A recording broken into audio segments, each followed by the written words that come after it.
Hello students, आज हम लोग कबीर के पद कबीर दास जी के द्वारा लिखी हुई कविता को पढ़ने वाले हैं। हमने पिछले वीडियो में कबीर की साखी को पूरा पढ़ लिया है।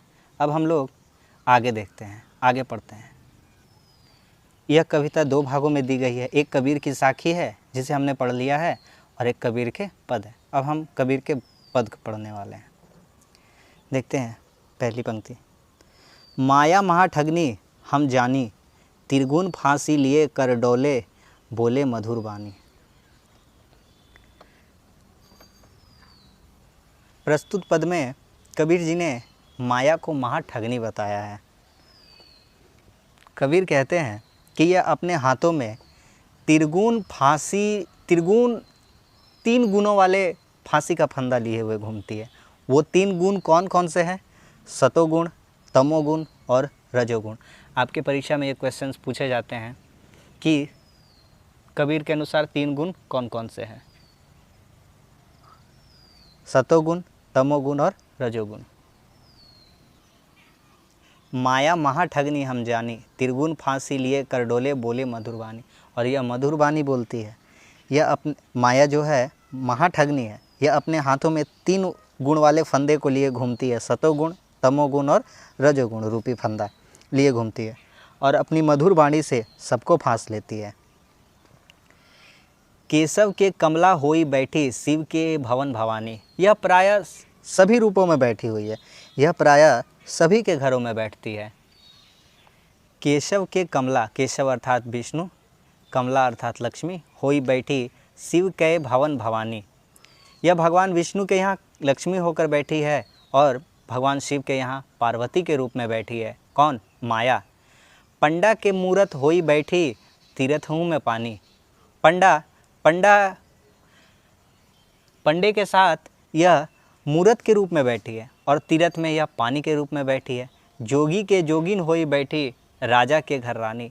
जोगी के घर जोगिन होकर बैठी है, राजा के घर रानी। कौन बैठा है यहाँ पर? माया। काहू के हीरा होई बैठी, काहू के कौड़ी कहानी। किसी के घर यह हीरे के रूप में माया बैठी है और किसी के घर कौड़ी के रूप में। जो अमीर है उनके घरों में हीरे के रूप में है और जो गरीब है उनके घरों में कौड़ी के रूप में है, पर है जरूर माया। भक्त के भक्तिन होई बैठी, तुर्का के तुर्कानी। भक्त के यहाँ भक्तिन होकर बैठी है और ब्राह्मण के यहाँ ब्राह्मणी के रूप में बैठी है। यहाँ तुर्कानी यहाँ मतलब ब्राह्मण और ब्राह्मणी के बारे में कहा जा रहा है। कहे कबीर सुनो भाई साधो, यह सब अकथ कहानी। इस प्रकार माया अपने अनेक रूपों में सबके घर में बैठी है। न जाने किस रूप में यह किसे फांस लेगी। कवि ने माया को रमैया की जोरू कहा है, जिसने अज्ञानियों के संसार को लूट लिया है। इससे पीछा छुड़ाना साधारण मनुष्य के बस की बात नहीं है तथा इस त्रिगुणमयी माया के गुणों का वर्णन भी असंभव है। एक बार फिर से हम आपको समझाने का प्रयत्न करते हैं। माया महाठगनी हम जानी। यह जो माया है वह महाठगनी हम जानते हैं। यह अपने हाथों में तीन गुण वाले फंदे को लेकर घूमती है। सतोगुण, तमोगुण, रजोगुण। और यह अत्यधिक मधुर वाणी बोलती है। यह प्रायः सभी के घरों में होती है। यह भगवान विष्णु के यहाँ लक्ष्मी होकर बैठी है, भगवान शिव के यहाँ पार्वती होकर बैठी है। पंडा के यहाँ यह मूरत के रूप में बैठी है, तीरथ में यह पानी के रूप में बैठी है। जोगी के यहाँ जोगन होकर बैठी है, राजा के घर यहाँ रानी के रूप में बैठी है। काहू के घर हीरा, किसी के घर में हीरा के रूप में बैठी है, किसी के घर में कौड़ी कानी की तरह बैठी है। भक्त के यहाँ भक्तन होकर बैठी है, ब्राह्मण के यहाँ ब्राह्मणी के रूप में बैठी है। कहे कबीर सुनो भाई साधो, यह सब अकथ कहानी। अर्थात माया किसी न किसी रूप में सबके घर में बैठी है। न जाने कब यह किसे अपने फंदे में फांस लेगी। इससे पीछा छुड़ाना साधारण मनुष्य के बस की बात नहीं है तथा इस त्रिगुणमयी माया के गुणों का वर्णन भी असंभव है। तो कबीर के पद के हमने इस पंक्तियों को देख लिया है। अब हम लोग देखते हैं इसके दूसरे नंबर को। झूठे तन को क्या गरबावे, मरे तो पल भरी रहन न पावे। इन पंक्तियों में शरीर के नाश्वर होने का प्रमाण कबीर जी बताते हैं हमें कि झूठे तन को क्या गरबावे मतलब गर्व करना, घमंड करना। यह जो शरीर है यह तो झूठा है, यह तो नाश्वर है, यह एक दिन नाश हो जाने वाला है। मरे तो पली भरी रहन ना पावे। यह जो शरीर है आपसे अत्यधिक जो प्रेम कर रहा है, जिस दिन आपकी मृत्यु हो जाएगी वह पल भर के लिए भी आपको घर में रखना मंजूर उचित नहीं समझेगा। खीर खांड घृत पिंड सवारा, प्राण गए ले बाहरी जारा। क्योंकि उस समय आपके शरीर से दुर्गंध आने लगेगी, तो वह आपको घर में पल भर भी रहने नहीं देंगे। तो आपका यह जो शरीर है, आपका क्या, यह जो प्रकृति में प्रत्येक शरीर है यह नश्वर है। हमें कभी भी अपने तन पर कभी भी गर्व या अर्थात घमंड नहीं करना चाहिए।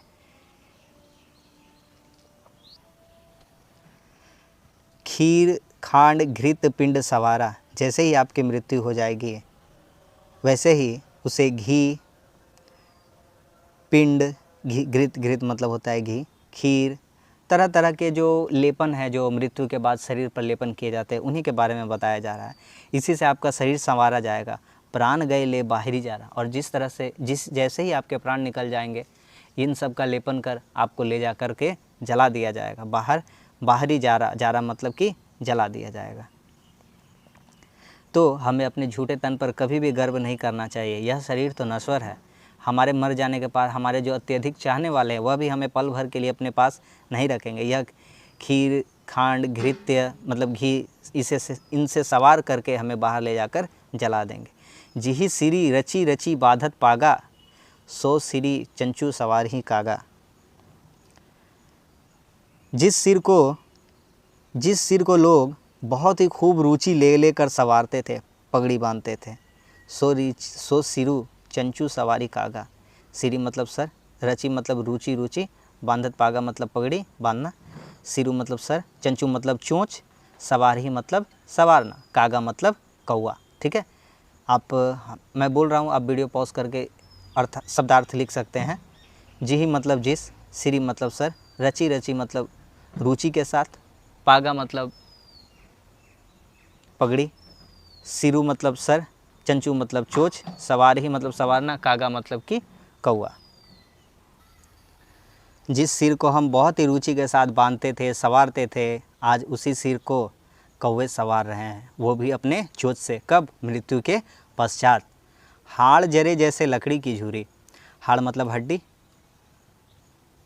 हड्डियाँ ऐसे जल रही है जैसे लकड़ी की झुरी हो, जैसे सूखी हुई लकड़ियाँ होती है वैसे जल रही है। केस जरे जैसे तृण के कुरी, कुरी मतलब ढेर,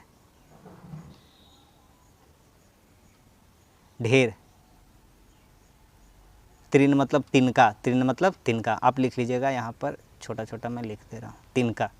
केस मतलब बाल, केस ऐसे जलते हैं मानो जैसे वो तिनके के ढेर हो, उस तरह से वह जल रहे हैं। कब? मृत्यु के पश्चात।